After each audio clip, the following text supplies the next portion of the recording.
Hello, this is Dr. Stephen Cangiano. I am the president and co-founder of RDT.Media and Events with its online companions, relationship-development.com and humanity-upgrade.com.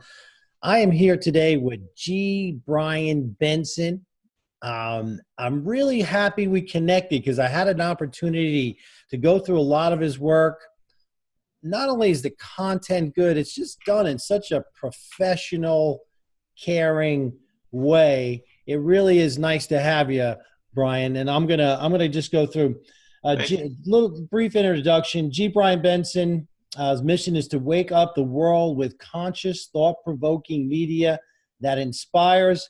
And I would say he accomplishes that mission.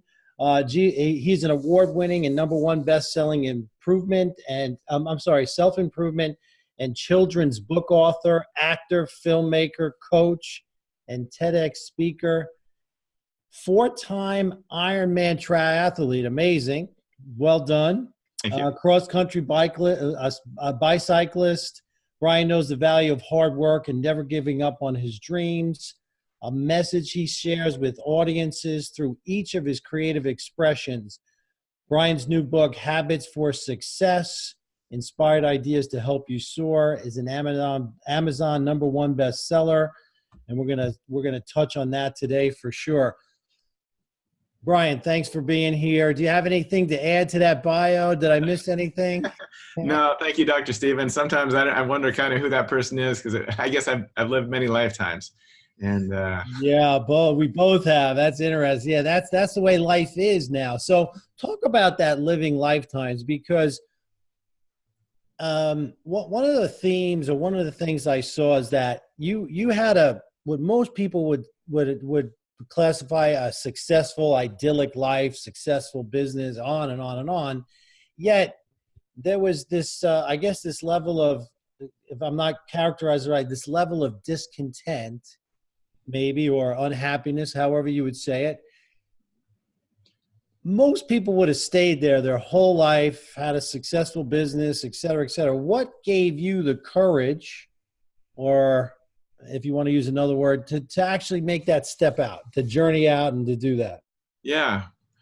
Well, I've been I grew up kind of working in the family business. We had a golf center up in Salem, Oregon. And I started working there when I was in middle school, picking up range balls, with the old beat up tractor with the wire chicken cage around me. And probably wasn't that safe, but I survived. And then I ended up running it post-college for 11 years. And I don't know, after a while, I just kind of started feeling like I'd stopped growing there. And I kind of felt like I had this gift inside of me that wanted to come out, although I had no idea what it was at the time.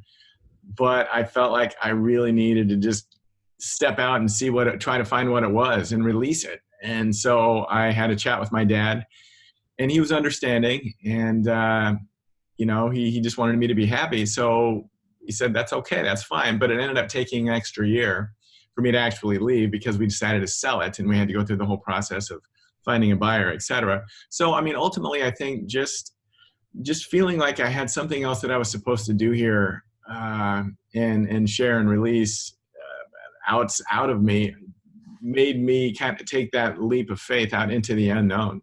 Right. It seems like it was a real proactive step, because most people take, from my experience, and there's obviously exceptions and you're one of them, most people, things have to get really bad for them to take that step. Like, oh, I can't live like this anymore. And it didn't seem like you were in that predicament, so to speak. Maybe existentially, but not financially, or some of the other reasons that a lot of people do that kind of thing. Right. Like you had mentioned, we had a successful business. I was living, a successful middle class life. And I was my own boss, which was really nice. And, I was able to interact with a lot of people daily, whether they were customers or, when I was out marketing or what have you. But it just wasn't really floating my boat anymore. And I just felt like I needed to continue to learn and grow. Nice. So a lot of the themes, you have a lot of great content, some articles, 3 books, 2 children's books. A lot of what you talk about is your true voice.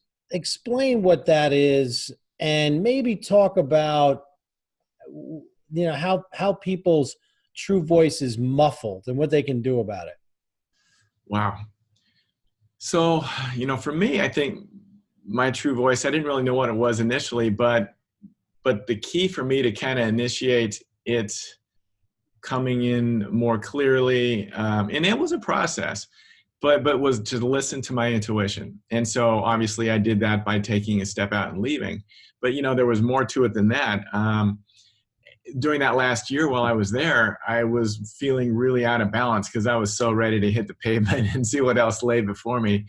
But I was kind of felt stuck there. And so I sat down one day and wrote down 5 things that helped me stay in balance, that I felt would help me stay in balance. And they really did. And from there, my intuition just was saying, expand the list and write a book. I wasn't a writer. I'd never done anything like that before, but I honored that intuition. So there's kind of a pattern here. It's all about just listening to your intuition. And I wrote my first book, and it just kind of poured through me. And it's a very simple book, but it was what I needed to kind of point me in the direction that I headed in after I left the business. And, and then it just continued from there. I was terrified to speak in front of people. So my intuition was kind of nudging me to take some speech classes and do Toastmasters and hire someone to co-host an internet radio show with me, a whole bunch of different things that forced me to step out of my comfort zone. But I knew if I wanted to share my book that I would have to begin that process. So for me, finding my true voice was just the process of really honoring and listening to my intuition and acting on it, and then just seeing kind of what showed up because of that. I never planned on acting, but I took an acting class as one of the things to become more comfortable in front of people. And, after I took the class, I had a dream shortly thereafter about this story about this street guitarist. I woke up, wrote it down. It was really kind of an odd situation, but I then met a young filmmaker randomly, and I just felt like, I asked him if he wanted to make a short film. I had no idea how to do it. I'd never acted before, but I feel like I have a good idea. So we did it. And it was such an empowering experience for me. I'd never played guitar in front of anybody. I was a closet guitarist. I was acting. The short film did well at film festivals, and it just woke me up. And it really made me feel alive and empowered. And so, initially I kind of felt like I wanted to try to make a difference by sharing via books, positive media content.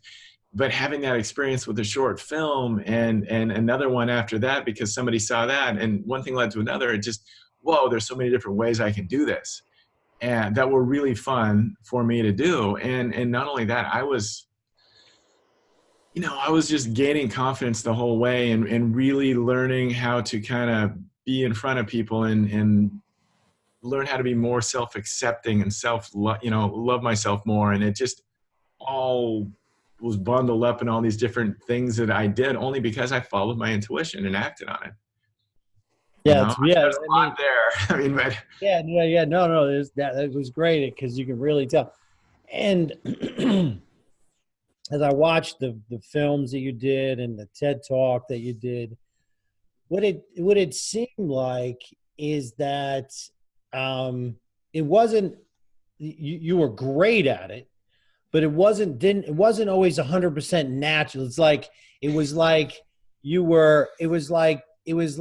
was a great example for people who really want to do what they're excited about doing but are afraid to do. It came through. Let me ask you this question. You probably never had this before.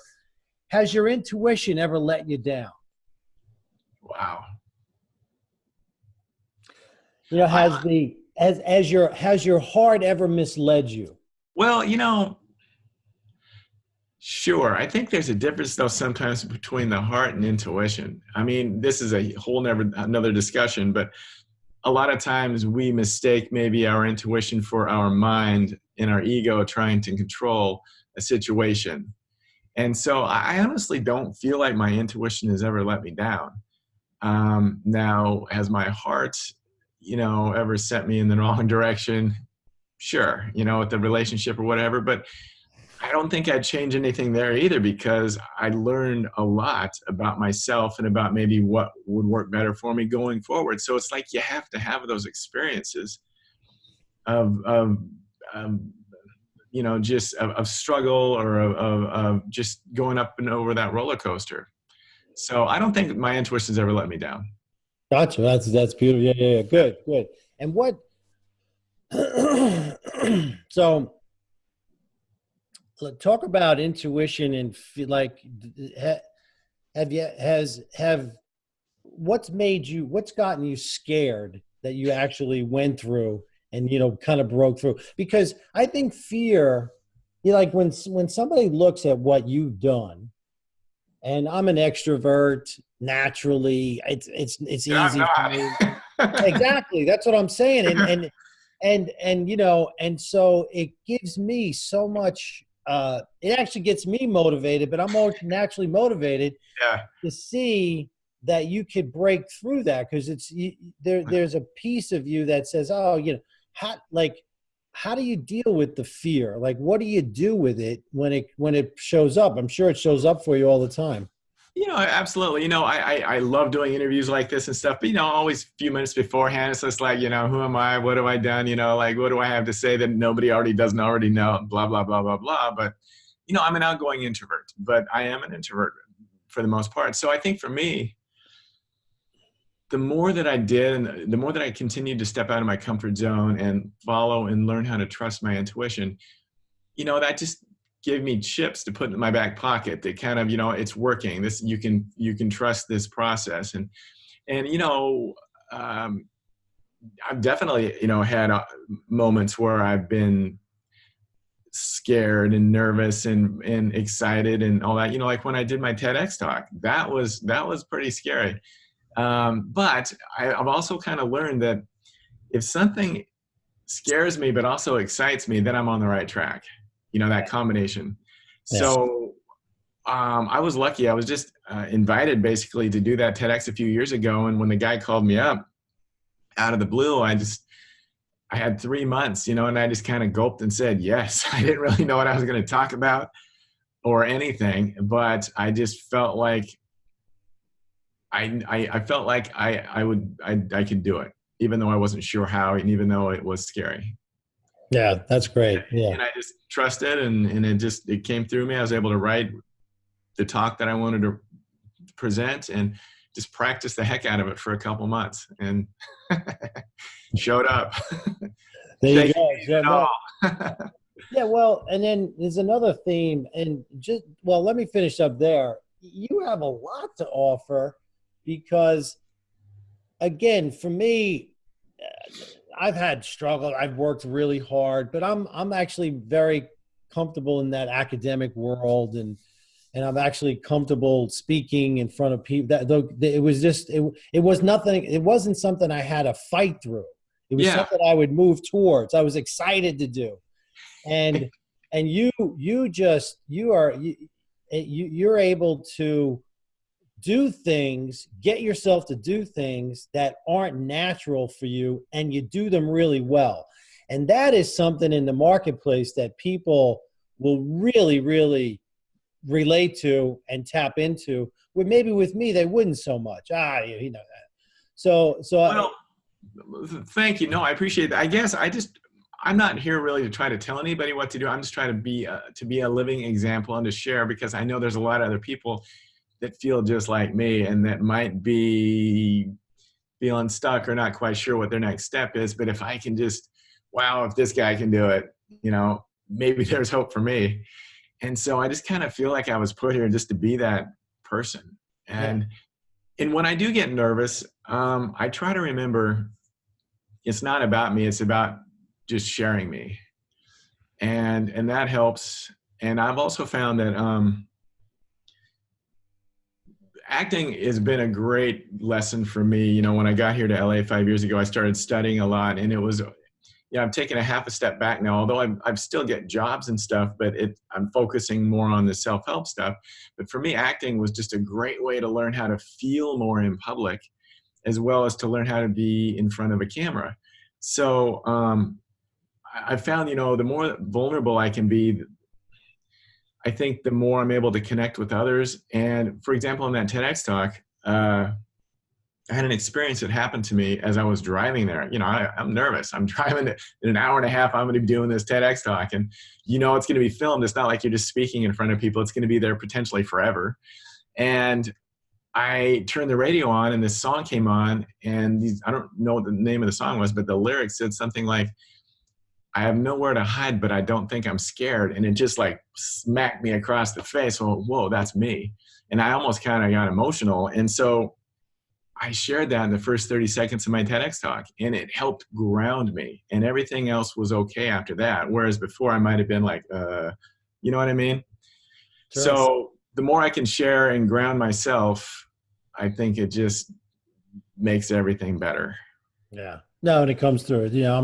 So Thank you. Another theme that you have is hard work, and you've worked really hard. That's a big piece of it, because you're not, you have to work hard, smart and hard. Why don't you talk a little bit about that? Some of your. Sure. Well, when I was 3, I told my mom I was put here to inspire people. So it's kind of like I've always kind of, and she didn't remind me until I was kind of on this new journey of the self-help and sharing. But it's kind of like I've always known what my life's mission has been ever since I've been here almost. So the hard work part, there's a part of me that's very driven, and in some ways probably a little bit too much, but there's lessons in that. And there's, my expectations have been messed with at times, because I feel like I know where things are headed. I feel like I'm supposed to do this on a bigger scale. I mean, even though it's not always easy for me.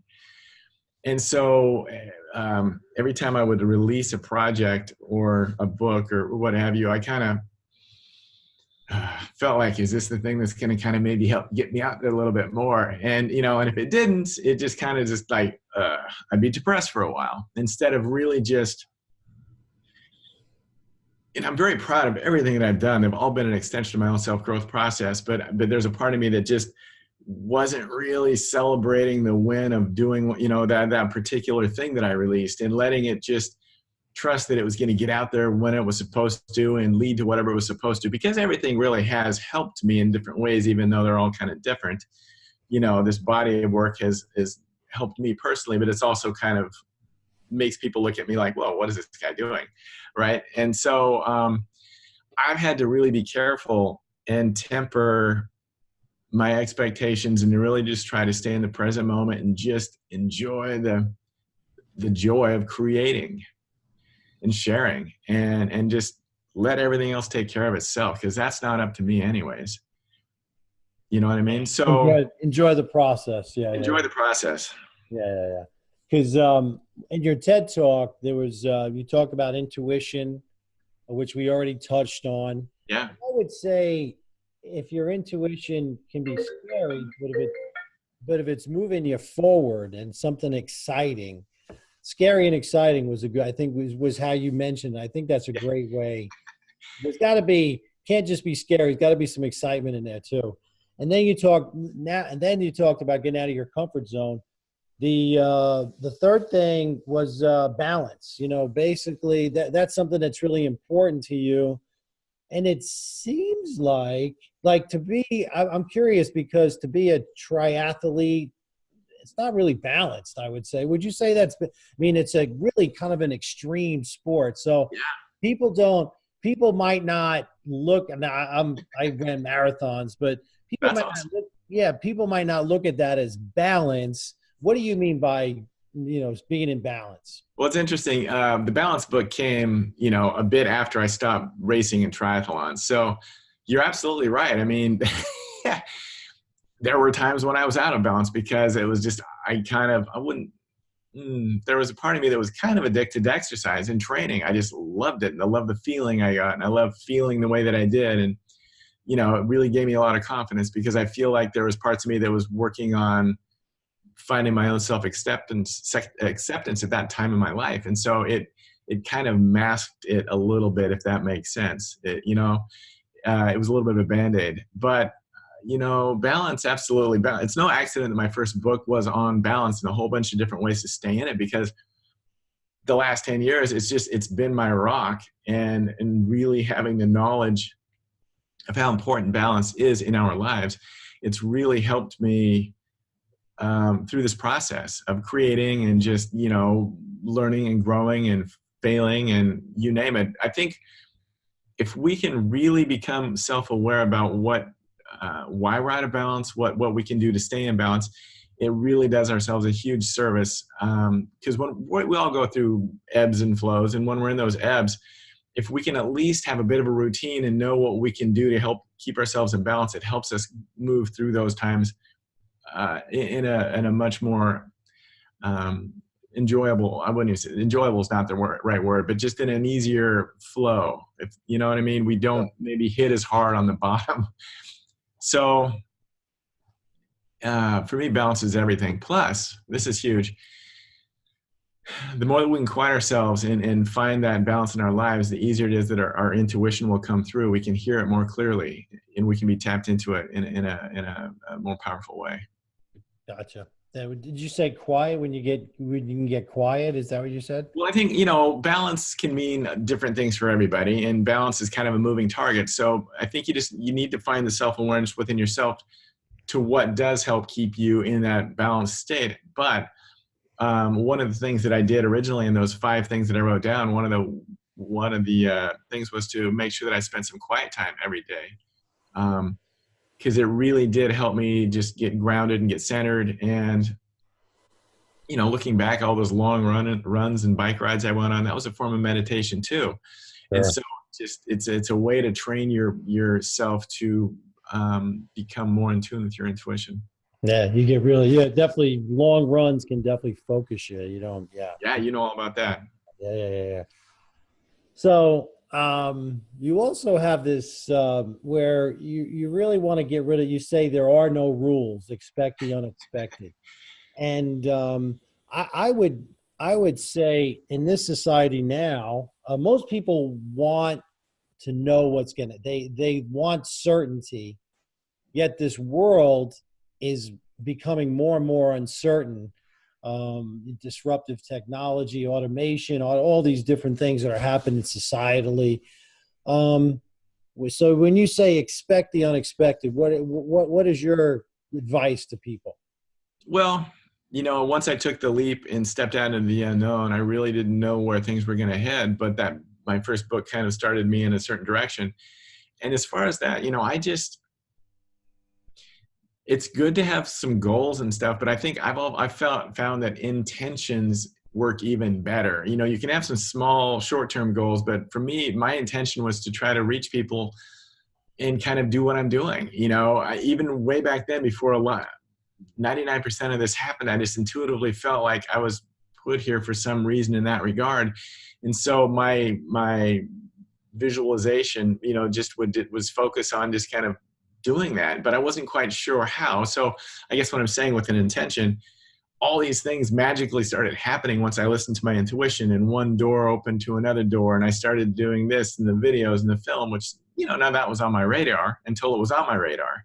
So my mantra is just to happily expect the unexpected. I think if we can start at least getting ourselves in some sort of alignment with self-awareness and, working on ourselves and kind of maybe an intention that we're holding, and then just let the sky be the limit, let yourself just be guided by God, source, the universe, whatever you want to call it, the little voice coming through, and then just see what happens. But you're absolutely right. There's a part of me and us as a whole that likes to try to control things. And I run into problems when I try to control things too much. Yeah, there's definitely a balance. Certainty, if we have too much certainty, life is boring. Too much uncertainty, life is too stressful. And so, but I think the overall trend in society is that there's going to be an increasing level of uncertainty as we move forward. And that's going to be, how do you, Scary for a lot of people. yeah, I mean, and so we have to learn, you have to live in that wisdom of uncertainty. And it seems like you're really good at it, because to do what you've done, there's an unbelievable amount of uncertainty. But in that uncertainty is also the unlimited possibilities that you can't find in certainty. Also, you mentioned something I think is something I've discussed, is that a goal can be a limitation. You know what I'm saying? In other words, If you feel like there's only one way to get to it, is that what you're meaning? Kind of. sure, sure, Yeah. sure. Or sometimes even the goal itself can be limiting. You know, I've heard somebody told me once, expect more than you could ever ask or imagine. And it's like, okay, well, if it's more than I could ever ask or imagine, if I'm imagining it, maybe I'm limiting, you know, Yeah. you know, there's a lot of nuances here. Obviously, you definitely want to set goals, you want to move forward, but don't be pigeonholed, and don't be, you know, there could be other greater opportunities on the way. Another friend of mine said, don't paint a burning house, you know, don't stay Yeah. stuck on something, you know, that, yeah, yeah. Absolutely. And that's what I'm trying to do. Oh, I just had a thought that I just lost. I'm sorry. Uh, I think, oh, I know what I was going to say. One of the keys, I think, too, it's really easy to try to think about all these things we've been saying, and they're all extremely valid, but I think they all kind of start to fall into place if we do two things. One is to really learn to love and accept ourselves. I think once you love yourself, everything does start to fall into place. And number two, you have to really enjoy the ride. And that was another part of my TEDx talk. And for me, once I started writing the self-help books early on, I still hadn't really figured out who I was yet. They were for me just as much as for anybody else.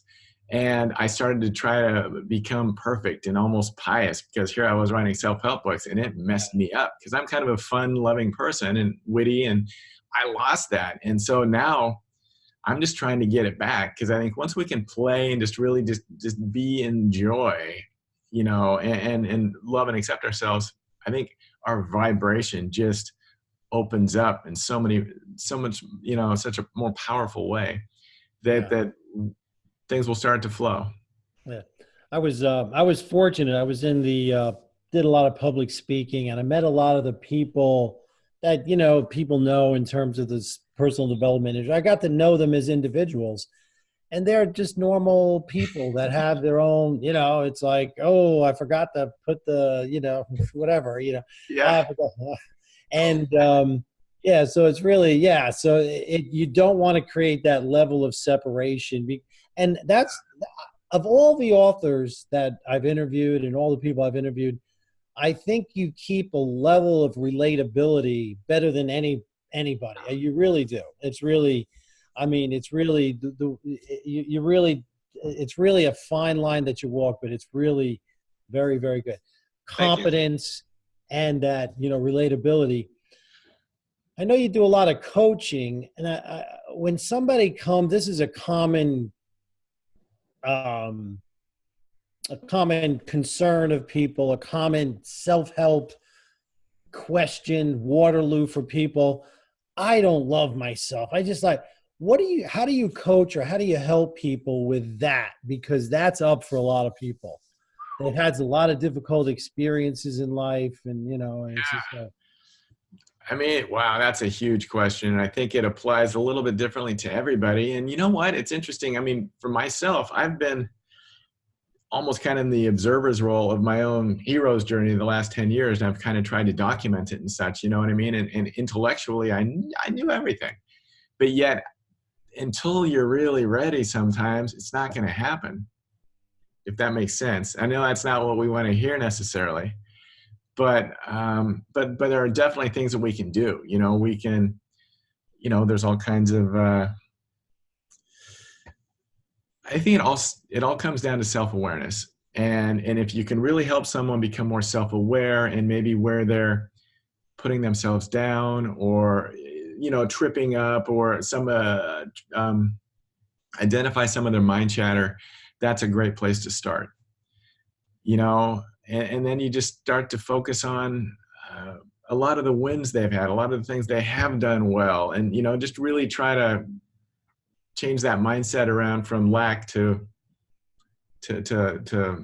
worthiness and abundance. I mean, that's a very simple way of saying it, but Yeah, no, it's no, that's good. I mean, you really got to you really have to, they have to break into thought, like you said, the mind chatter, the self-talk. They have to break into that and start to realize what they're doing to themselves. yeah. And then, yeah. And yeah, I would imagine, yeah. So, and sharing your journey probably helps them quite a bit, I would imagine. Well, thank you. I mean, at least I hope it maybe gives them hope that they can do it as well. And that's huge. I mean, that's sometimes just the ticket that we need, right? If I've witnessed other people do things like, wow, and yeah. Right. Good. So let's finish this up with let's talk about your book, Habits of Success, and just give me a Cliff Note version of what it is, and then Sure. let's chat about it a little bit. Well, in a nutshell, I think it's just a culmination of the last 10 years of my life. Like I just mentioned, I've kind of documented my own journey, my own self-growth journey through the books and the projects that I've done and you name it. And I've just paid attention to what worked for me, what didn't work for me. And just there's 48 chapters in there of a whole bunch of different things that I really feel like are important foundational builders, and things that it's really good to be aware of. Some of them might be really obvious, but you don't really think about it too much. And others, wow, I never even thought about it like that, and I tried to write it in an inspiring, entertaining, and thought-provoking way. I don't want to read something that's just really clinical and what have you. I want to, there's a lot of stories in here, as well as just reasons why I feel like it's an important habit to really think about and to kind of get familiar with. Yeah. So what would be some couple of gems that something that really great in like some transformational insights that you had on your journey? Well, I think we might have touched on it briefly. Being vulnerable, I think, is huge.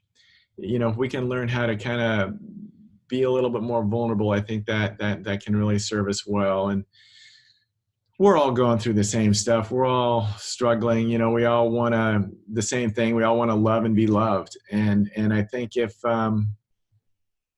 it's okay to let other people know that, what I mean, in different ways. And yeah, it doesn't mean you overshare, but I mean, and social media is really kind of an interesting tool in that regard.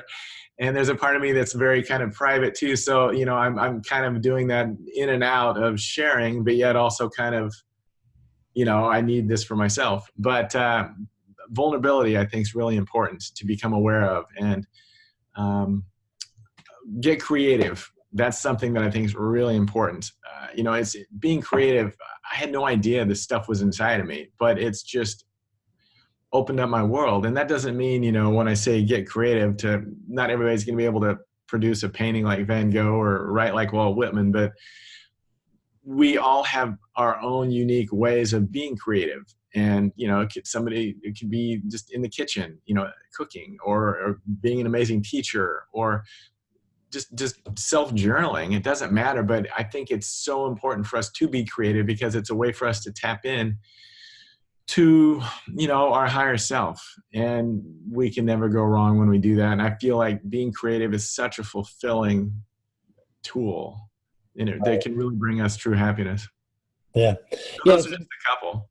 Yeah, no, that's great. So I think it, like, when somebody who looks at you, looks at your material, looks at your website, your books, and they'll say, I could never do that. But you being vulnerable helps them on that journey, because if you share the same struggles, and even the struggles you have on a daily basis, and then the creative process. The great story of life is the creative process, in my opinion. Yeah. And if you can just get somebody to create something that's really compelling and exciting to them. Yeah. So, that's exciting. All right. So let's wrap this up. I want to hear what's next for G. Brian Benson. What's the next journey for you? Well, I haven't done a whole lot of speaking. I did some interactive workshops, and I did my TEDx and a few, lots of interviews like this, but I want to start speaking more. And there's fear there. There's a little bit, it makes me nervous, but in a good way. I think the part that makes me a little nervous is like, I see all these really polished people and I feel like I need to be like them, but I just need to remind myself that I don't. I just need to be me. And I think as I get out, I'm going to start doing a lot of book signings and talks at the bookstores. I think I've had about a half-hour talk. So I'm looking forward to that, and I'd like to start doing more, just all kinds of speaking. I just figure out a way that it works for me, if that makes sense. I've always the thing about the TEDx that made me a little nervous was that it was basically regurgitated. I do much better when I'm just get questions and use the energy of the room and just see what comes through me. So I've got to figure out a way to get that happening in trust that I can do it in front of a crowd. Yeah. No, I have no doubt. And when you come to New York, you got to come and visit us. I'd love to. I'd be honored. Thank you. Yeah, it'd be great. It'd be great. Brian, anything else we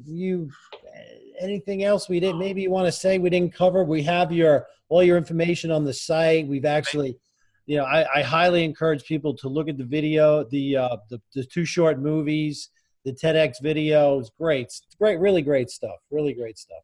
Thank you. No, I just appreciate the opportunity. You're awesome, Dr. Stephen. I always, somebody asked me what I should leave people with. I just try to say, just remember that you're enough. We are all enough with what we have and what we have to work with. It's once we kind of accept that is when we can start to kind of move forward. And so thank you. No, you're on a great journey, really great, inspiring journey. Thank you. I'm really, really happy you could spend the time with us. This is Dr. Stephen Cangiano, RDT.Media and Events, signing off. G. Brian Benson. I hope I'm going to put you on the spot. Will you come back and talk with us? Anytime. Very good. All right. Thanks so much. Have a good one. My pleasure.